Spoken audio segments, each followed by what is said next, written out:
자, 이번 주 우리가 함께 읽어온 말씀이 무엇이었습니까? 아하레이모트와 케도심이었죠. 이 두 포션을 함께 우리가 이번 주간에 읽었습니다.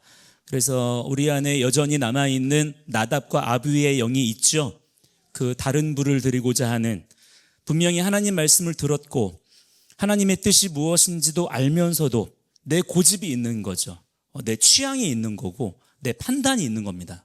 그래서 끊임없이 그 나의 고집으로 다른 불을 드리려고 하는 그 못된 우리의 그 습성, 우리의 그 옛 가죽 부대를 여전히 끌어안고 찢지 않으려고 하는 그러한 완고한 마음들이 우리 가운데 남아있다는 것을 이번 주에 이 아하레이모트와 케도심의 말씀들을 통해서 우리가 말씀의 빛으로 조명해서 보는 자들이 되어야 될 줄을 믿습니다. 그 나답과 아비후의 영이 그렇게 아하레이모트, 죽음으로 처리된 후에야 비로소 우리가 주님의 지성소 앞으로 나아갈 수가 있다라고 하는 그 대속죄일의 은혜가 주어진다고 하는 너무나 놀라운 은혜의 말씀을 우리가 이번 주의 말씀을 통해서 깨닫게 되었습니다. 자, 거기서 이어지는 이번 주의 하프타라 말씀이 바로 오늘 우리가 함께 읽은 아모스 9장 7절부터 15절까지의 말씀이에요. 자, 이 말씀을 가지고서 더 하나님의 깊은 말씀의 은혜의 자리로 나아가는 그런 저와 여러분이 되었으면 좋겠는데요. 함께 오늘 우리가 읽었던 말씀 중에 7절 말씀을 다시 한번 우리 읽어보도록 하겠습니다. 7절 함께 시작. 말씀이니라 이스라엘 자손들아 너희는 내게 구스 족속 같지 아니하냐. 내가 이스라엘을 애굽 땅에서 블레셋 사람을 갑도레에서 아람 사람을 기르에서 올라오게 하지 아니하였느냐. 자, 여러분, 이 말씀 한 절을 읽었는데 뭔가 이상하지 않습니까? 하나님께서 당신의 백성 이스라엘 백성들에게 뭐라고 말씀하세요? 너희가 내게 구스 족속, 그러니까 에디오피아 사람들이거든요. 그 에디오피아 사람들 이방인들하고 뭐가 다르냐? 이렇게 말씀하시는 거예요. 그리고 이어서 말씀하시기를 내가 너희를 애굽에서 올려준 것처럼 블레셋 사람들도 갑돌에서 올려줬고 아람 사람들도 기르에서 올려줬다라고 말씀하십니다. 이게 지금 대체 무슨 말씀일까요? 자, 이거를 이해하려면 지금 아모스 선지자가 누구에게 이 말씀을 전하고 있는지를 먼저 봐야 됩니다. 아모스 선지자는 지금 둘로 나뉘어져 있는 이스라엘 백성들 중에서 특히 북이스라엘 백성들을 향해서 예언하고 있는 선지자예요. 그런데 당시 북이스라엘의 상태가 어땠냐면 겉으로 보기에는 여로보암 2세 때에 정치적으로 안정이 돼 있어요. 경제적으로도 풍요로워 보였습니다.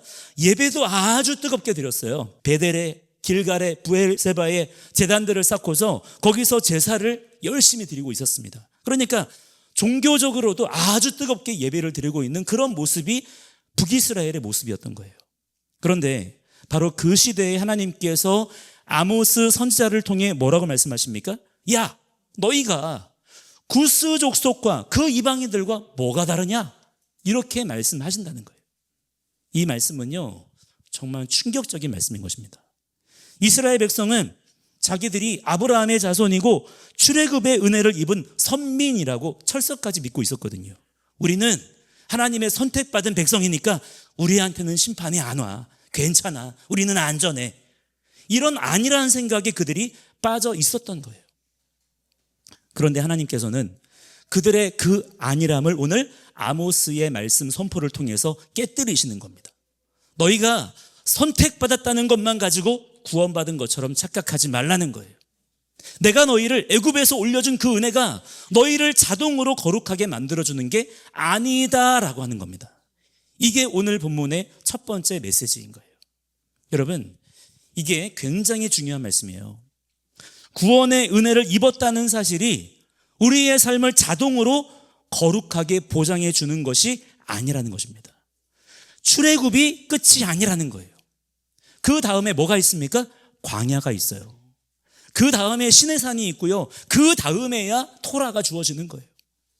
그리고 그 다음에는 뭐를 해야 됩니까? 성막을 지어야 됩니다.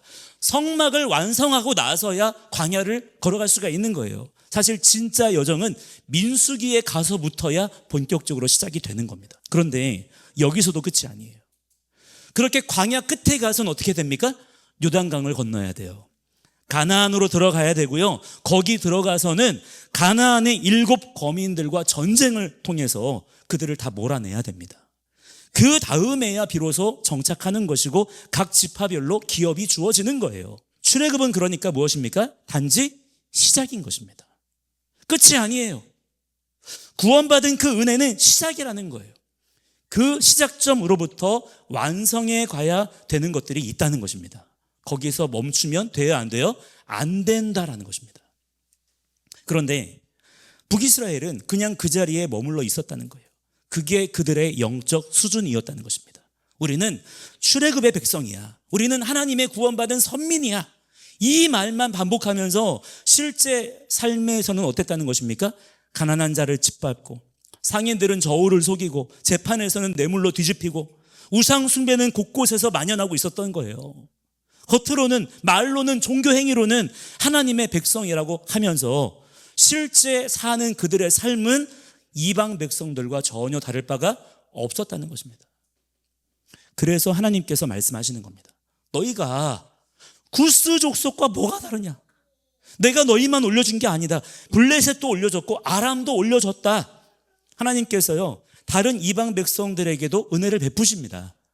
그들의 모든 역사들 가운데도 하나님께서는 개입하시고 간섭하시는 거예요. 그렇기 때문에 너희들이 그렇게 선택받았다는 것 자체가 면죄부가 아니라는 거예요. 자, 그래서 8절에 보시면 하나님께서 이렇게 말씀하십니다. 함께 8절 같이 읽겠습니다. 시작. 보라, 주 여호와의 눈이 범죄한 나라를 주목하노니 내가 그것을 지면에서 멸하리라. 그러나 야곱의 집은 온전히 멸하지는 아니하리라. 여호와의 말씀이니라. 아멘. 자, 여기서 우리가 두 가지를 동시에 봐야 됩니다. 하나는 하나님의 공의로우심이에요. 범죄한 나라는 지면에서 어떻게 해요? 멸하리라 라고 말씀하세요. 이게 하나님의 기준입니다. 그런데 여기에 있어서 선택받은 백성 이스라엘도 예외가 될 수 있다 없다? 없다라는 거예요. 이스라엘도 예외가 아니라는 것입니다. 죄는 반드시 심판을 불러온다는 거예요. 이건 이스라엘이든 이방인이든 똑같다는 것입니다. 하나님의 공의는 절대로 타협이 없다는 거예요. 자, 그런데 동시에 뭐가 있습니까? 뭐라고 말씀하세요? 그러나 야곱의 집은 온전히 멸하지는 아니하리라. 여기에는 뭐가 있습니까? 하나님의 신실하심이 있는 거예요. 이것이 우리가 붙잡을 수 있는, 오늘도 하나님의 은혜를 간구할 수 있는 유일한 우리의 근거가 되는 것입니다. 이거 붙잡아야 되는 거예요. 하나님은 심판하시는 분이십니다. 공의로 행하시는 분이십니다. 그렇지만 그분의 택하신 백성들에게 신실하신 분이십니다. 완전히 끊지는 않으신다는 거예요. 왜 그럴까요? 그들을 선택하시고 불러내신 하나님의 뜻, 하나님의 계획이 있기 때문입니다. 하나님의 약속이 있기 때문이에요. 그들의 어떠함, 우리의 어떠함 때문이 아니라 하나님의 선하심, 하나님의 신실하심 때문에 남겨두시는 하나님의 은혜가 있다는 것입니다. 이러한 하나님의 신실하심이 오늘날에도 우리의 유일한 희망이 되는 거예요. 주님은 신실하신 분이심을 더욱 붙잡는 자들이 되어야 될 줄 믿습니다. 자, 만약에 그렇지 않고 단지 하나님께서 공의롭게만 그렇게 심판하시는 분이라면 과연 그분 앞에 누가 살아남을 수가 있겠습니까? 우리는 그분 앞에 설 수 있을까요? 그렇기 때문에 우리는 하나님의 그 약속의 말씀을 지금 힘껏 붙잡아야 되는 거예요. 그 말씀의 신실하심을 의지하는 것 외에는 우리가 기댈 바가 없는 것입니다. 하나님은 오직 약속하신 대로 행하시는 분이심을 믿으시기 바랍니다. 그 약속이 어디에 기록되어져 있나요? 하나님의 기록된 말씀을 통해서 우리에게 주어지고 있다라고 하는 거예요. 그래서 9절에 보시면요, 함께 9절 말씀 읽겠습니다. 시작. 내가 명령하여 이스라엘 족속을 만국 중에서 체질하기를 채로 체질한 같이 하려니와 그 한 알갱이도 땅에 떨어지지 아니하리라 말씀하세요. 자, 여러분, 이 체질이라는 단어를 주목해서 보시기 바랍니다. 여러분, 이 체질을 보신 적 있나요? 체질이라는 거를 해보신 적 있습니까? 보신 적은 있나요? 저도 보기와는 다르게 옛날 어릴 때 시골에 살았기 때문에 체질하는 거를 본 적은 있습니다. 한 적은 없어요. 본 적은 있는데 그렇게 체질을 하면 어떻게 됩니까? 찌꺼기와 알곡이 분리되거든요. 그죠? 쭉정이는 바람에 날아가고 돌멩이는 걸러지고 결국에는 뭐만 남아요? 알곡만 거기에 남게 되는 거예요. 그런데 하나님께서 이스라엘을 그렇게 체질하신다는 거예요. 왜 그렇게 하시는 걸까요? 그 체질을 하는 목적이 뭐겠습니까? 돌을 모으는 건가요? 쭉정이를 모으기 위함입니까? 알곡을 모으기 위함이라는 거예요. 그게 체질의 목적이라는 것입니다. 하나님의 공의로우신 심판을 통해서 하나님의 진짜 백성을 걸러내시고 구별해 내시는 거예요. 보호하시는 것입니다. 그 과정에서 쭉정이와 돌멩이는 걸러지는 것이고요, 알곡만 남겨두시고 보존하시는 것이죠. 그게 체질의 목적인 것입니다. 자, 그런데 여기서 하나님이 뭐라고 약속하십니까? 그 작은 알갱이도 땅에 떨어지지 아니하리라. 이게 여러분 하나님의 신실하신 약속이에요. 하나님의 체질은요, 실수가 없다는 것입니다. 그 거친 폭풍 같은 체질 속에서도 진짜 알곡은 하나님께서 단 한 알갱이도 놓치지 아니하시고 결코 잃어버리지 않으신다는 거예요. 자, 오늘 이 말씀이 우리에게 뭘 말씀하시는 겁니까? 이 시대를 살아가는 우리 믿는 성도들에게 이 말씀은요, 굉장히 중요한 의미를 가지고 있습니다. 지금 우리가 사는 시대가 어떤 시대입니까? 기독교라고 하는 이름을 가진 모든 것들이요, 온갖 비진리와 세속 문화에 다 섞여 있어요. 지금 에큐메니컬 운동이 교회를 덮치고요, 종교 통합 운동이 모든 교회들을 지금 집어삼키려고 하고 있습니다. 동성애를 옹호하는 신학이요, 신학교 강단에서 버젓이 가르쳐주고 있고요, 그렇게 신학생들을 길러내고 있고요, 그 신학생들이 점점 과정을 밟아가면서 각 교회의 목회자들이 되는 거예요. 신학을 하는 사람들이 공산주의를 옹호합니다. 대체 신학이, 다원주의가, 신사도주의가, 자유주의가 교회 안에 교묘하게 들어와서 진리를 그야말로 무너뜨리고 있어요. 이런 시대에 우리가 착각하면 안 되는 게 뭐냐면요, 나는 교회 다니니까 괜찮아, 나는 예수 믿으니까 안전해, 이런 생각인 것입니다. 이게 북이스라엘이 빠졌던 바로 그 착각이거든요. 우리는 선민이야, 우리한테는 심판이 안 와. 그러나 하나님은 그런 우리의 말들에 결코 속지 않으시는 분이라는 거예요. 그분은요, 체질을 하시는 분이십니다. 체질하셔서 쭉정이와 알곡을 정확하게 분리해 내시겠다는 거예요. 그분은 실수하지 않으십니다. 그런데 감사한 게 뭐냐면요, 하나님은요, 알곡을 결코 잃어버리지 않으시는 분이라는 거예요. 하나님은 단 한 알갱이도 땅에 떨어지지 않게 하시는 분이세요. 하나님은 우리의 이름을 아십니다. 하나님의 진짜 백성은 체질 속에서도 보존된다는 것입니다. 이 약속을 우리가 붙잡아야 되는 거예요. 그래야만 우리가 이 마지막 때에 우리의 삶의 방향을 놓치지 않고 거룩한 삶으로 우리의 삶을 걸어갈 수가 있게 되는 줄을 믿습니다.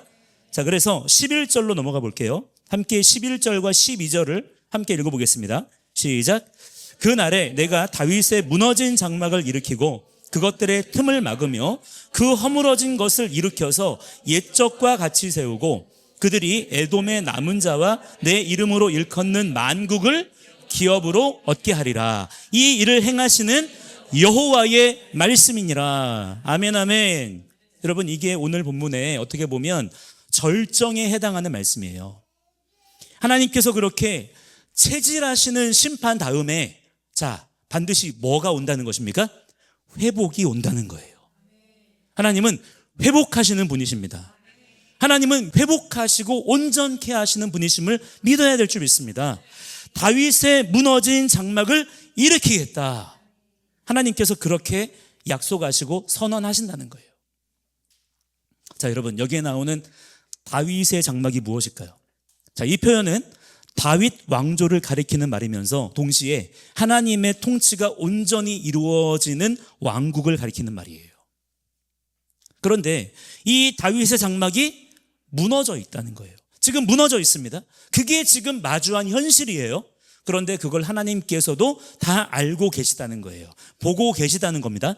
그런데 하나님께서 궁극적으로 뭐라고 말씀하십니까? 내가 그 무너져 있는, 지금 그렇게 무너져 있는, 너희 눈앞에 지금 무너져 있는 그 다윗의 장막을 일으킬 것이다. 그 틈을 막을 것이다. 허물어진 것을 일으켜서 옛적과 같이 세우겠다. 이게 하나님의 신실하신 약속이라는 것입니다. 여러분, 그래서 이 약속이 언제 성취됩니까? 첫 번째 성취는요, 우리 주 예수와께서 다윗의 자손으로 이 땅에 오신 사건이에요. 그분이 실제로 이 땅 가운데 어떻게 오셨습니까? 다윗의 계보를 통해서 오셨습니다. 그래서 친히 그분께서 하나님의 나라, 즉 하나님의 왕되심, 하나님의 통치를 선포하셨어요. 사도행전 15장에 보시면 야고보가 오늘 이 아모스 9장 말씀을 인용하면서 이렇게 말합니다. 하나님이 처음으로 이방인 중에서 자기 이름을 위할 백성을 취하시려고 그들을 돌보신 것을 시므온이 말하였으니 선지자들의 말씀이 이와 합하도다. 기록된 바 이후에 내가 돌아와서 다윗의 무너진 장막을 다시 지으며 그랬어요. 그러니까 이 약속이 우리 주 예수와를 통해서, 그리고 이방인이 하나님의 백성으로 접붙임 받는 사건을 통해서 이미 성취되기 시작한 것입니다. 그래서 지금 이방인인 우리가 여기 이 자리에 있을 수가 있는 거예요. 에베소서 2장 말씀해 보시면 원래 우리는 어떤 상태였다 그랬습니까? 하나님과 아무 상관이 없는 자예요. 오히려 약속 밖에 있는 외인이었다 그랬습니다. 그게 원래 우리의 상태였어요.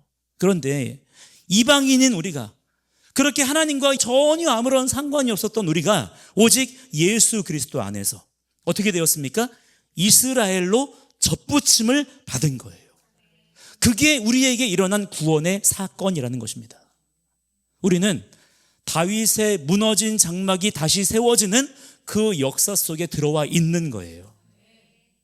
이것이 우리가 증언해야 될 구원의 복음인 것입니다. 그런데 이 약속의 완전한 성취는 아직 남아있어요. 아직 완전히 성취되지 않았습니다. 그렇다면 언제 완전히 성취될까요? 우리 주님께서 다시 오시는 날, 할렐루야. 바로 그 영광스러운 날에 이 땅 가운데 지금 무너져 있는 다윗의 장막, 하나님의 완전한 통치가 완전히 영광스럽게 회복이 되고 다시 세워질 줄을 믿으시기 바랍니다. 이스라엘이 회복될 것이고요, 이방인이 함께 그 나라에 들어가게 될 것이고요, 하나님의 통치가 온 땅에 충만하게 될 줄을 믿으시기 바랍니다. 말씀에 기록된 대로, 약속하신 대로 주님께서 다 그렇게 이루실 거예요. 자, 여러분, 그렇기 때문에 여기서 우리가 놓치면 안 되는 게 뭐냐면요, 대체신학에 빠지면 안 된다는 것입니다. 대체신학이 무엇입니까?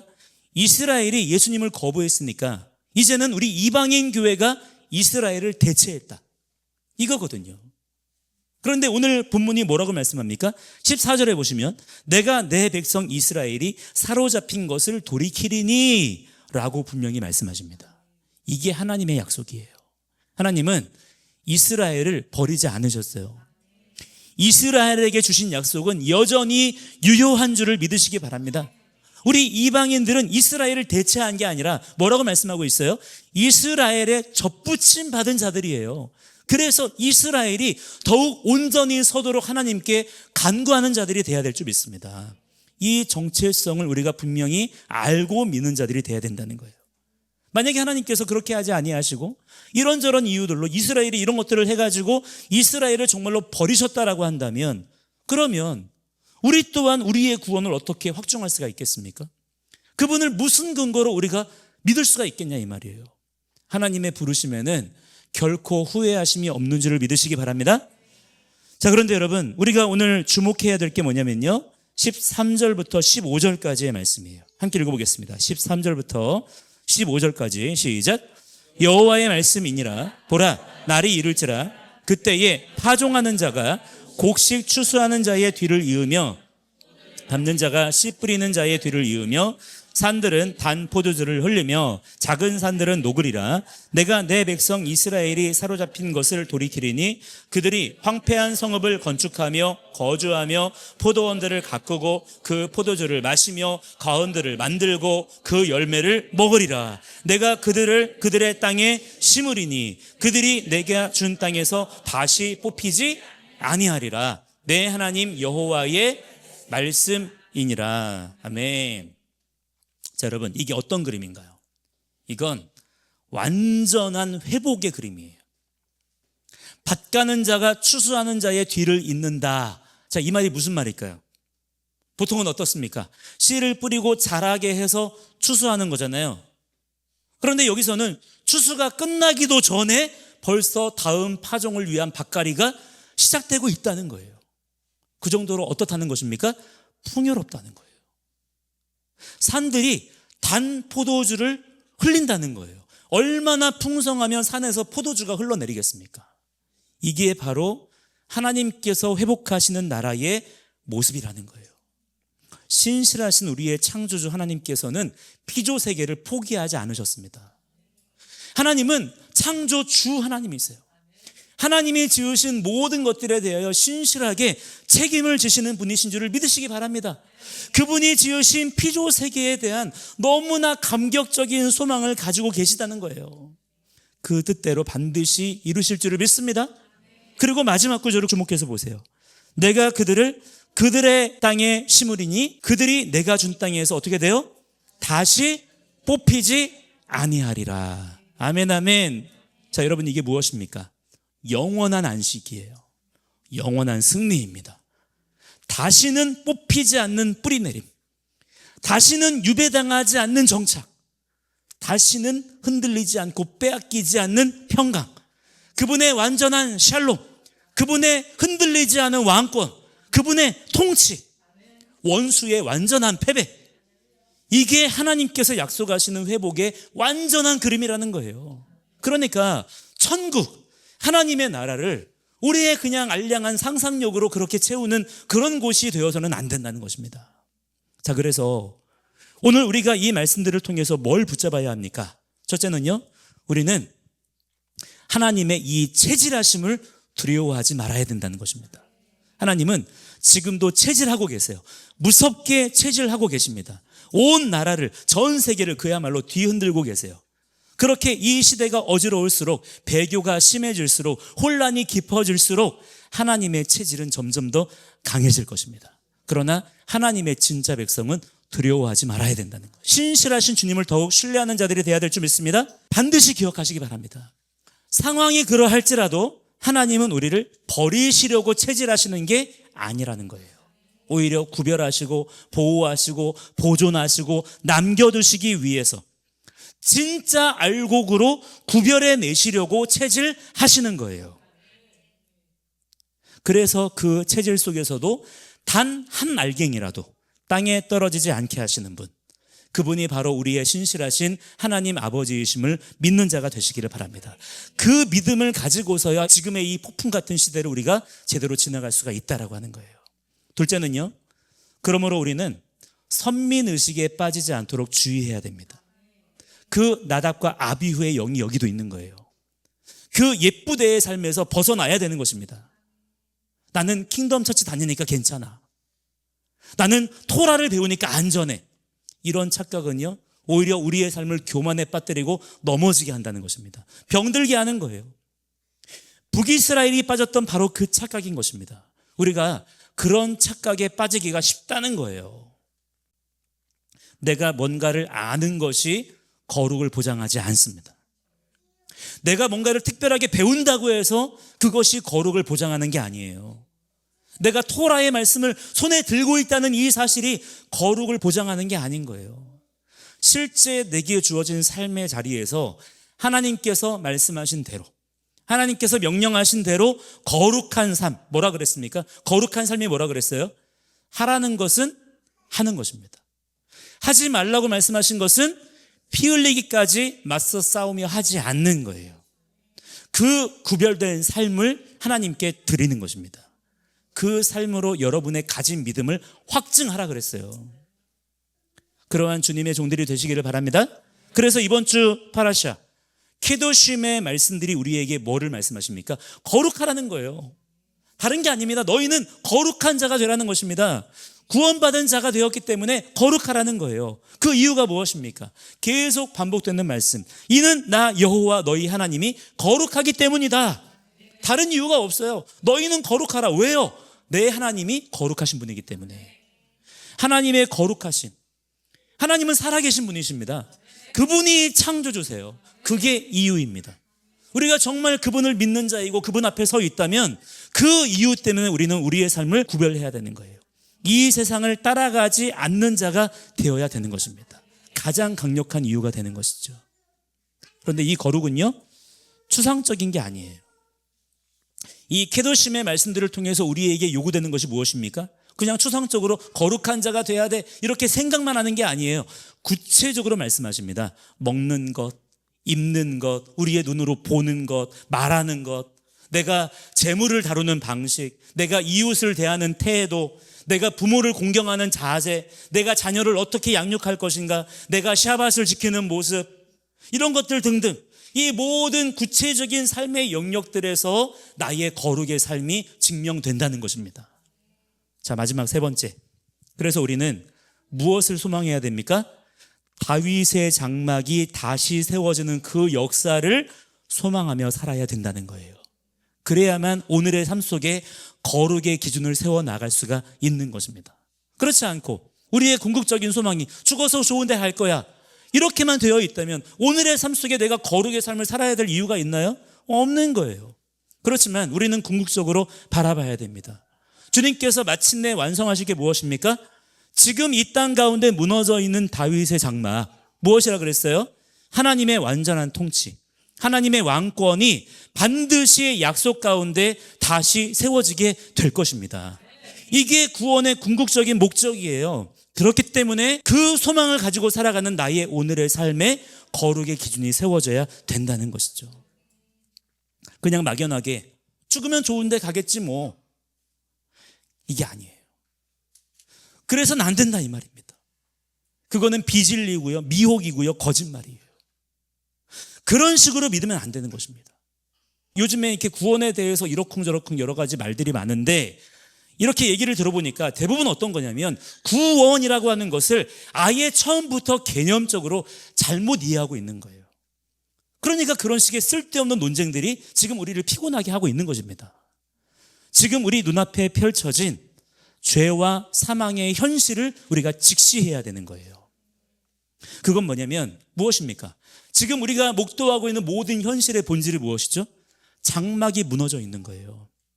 하나님의 통치가 지금 이 땅 가운데 끊어져 있는 것입니다. 교회가 무너져 있어요. 이 나라와 민족이 하나님 말씀에서 뜯겨져 있어요. 가치관이 무너져 있습니다.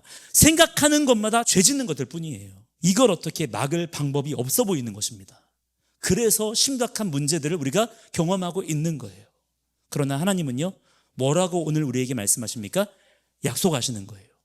무너진 그 다윗의 장막을 다시 세우실 거라는 것입니다. 그 틈을 막으시겠다는 거예요. 허물어진 것을 일으켜 세우시는 분이신 줄을 믿으시기 바랍니다. 이 약속 붙잡는 거예요. 이 소망이 없으면요, 우리는 오늘을 도무지 견딜 수가 없어요. 사랑하는 성도 여러분, 오늘 이 금요일 저녁 샤밧의 첫 시간에 우리가 이 말씀 앞에 이렇게 서 있습니다. 하나님은요, 지금 우리 시대를 체질하고 계세요. 그러나 동시에 하나님은 무너진 다윗의 장막을 다시 세우고 계시는 중에 있는 줄을 믿습니다. 우리는 그 체질을 통과하는 알곡이 되어야 될 줄을 믿습니다. 우리는 그 세워지는 장막의 산돌이 되어야 될 줄을 믿습니다. 한 주간 우리가 고단한 삶을 살아왔어요. 그 고단한 삶을 살아오신 여러분, 오늘 이 말씀이 여러분의 신령 가운데 깊이 새겨지시기를 축복합니다. 하나님은요, 여러분을 저버리지 않으십니다. 하나님은 여러분을 결코 땅에 떨어지지 않게 하실 거예요. 하나님은 실수하지 않으실 겁니다. 단 한 알갱이라도 하나님은 잃어버리지 않으실 거예요. 그분이 친히 여러분을 그분의 땅에 심으실 겁니다. 다시 뽑히지 않을 거예요. 그 믿음을 가지시고 그 약속의 길을 담대하게 걸어가는 주님의 신실한 종들이 되어야 될 줄 믿습니다. 이 약속을 붙잡고 이 소망을 품고 주님께서 반드시 약속하신 대로 이 땅 가운데 무너져 있는 다윗의 장막을 다시 세우실 것이다. 이 소망을 갖는 가운데 거룩한 알곡으로 그렇게 담대히 살아가시는 그러한 주님의 신실한 종들이 다 되셔야 될 줄을 믿습니다. 함께 이 시간에 우리 같이 찬양하고